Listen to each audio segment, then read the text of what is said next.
Ito ay may kakaibang food business idea na may kakaibang food business name na ang owner ay gusto ay private life lang. Kaya gusto niya ay misteryoso siya sa harap ng camera. Ay, ma'am, magandang gabi. Ano in-offer natin dito, ma'am? Ay, kuya, pritong ina mo. Ano, ma'am? Sorry.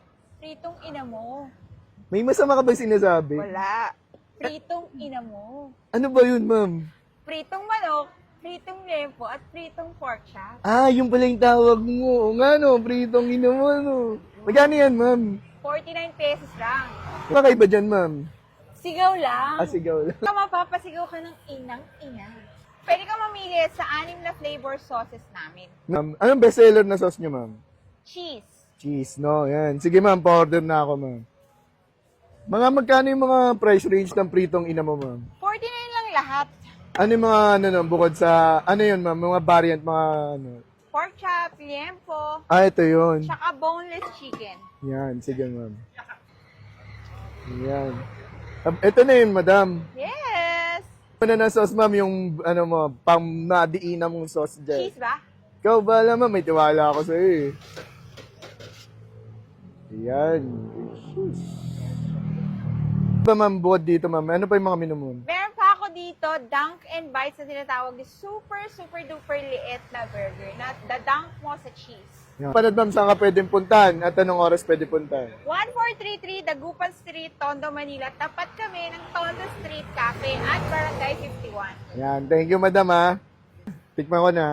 Saya mga kami dito tayo sa Dagupan Street. Mismong tapat lang to ng Tondo Street Cafe. Yan. Dinayo natin yung kakaibang tawag na business name. Ito, prito ng nanay mo. For only 49 pesos, guys. Yan.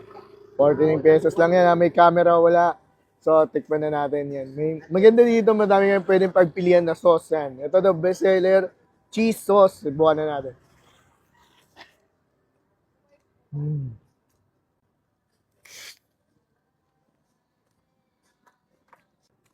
Sarap.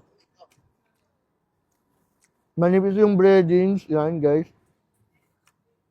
Hindi lang siya puro breadings. Ang maganda dyan, naka-java rice na.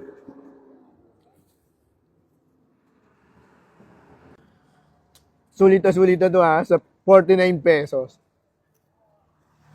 So, isa pa to sa mga kaiba dito, guys. Yan. Itong bite-sized donut, yan. For only 149 pesos. 12 peraso to, pero nilantakan na kasi ng mga kasama ko, eh. So, tignan na natin yung bite-sized donut. Yan, guys. Maganda dyan. May cheese sauce homemade do, ha. Yan. Subukan na natin.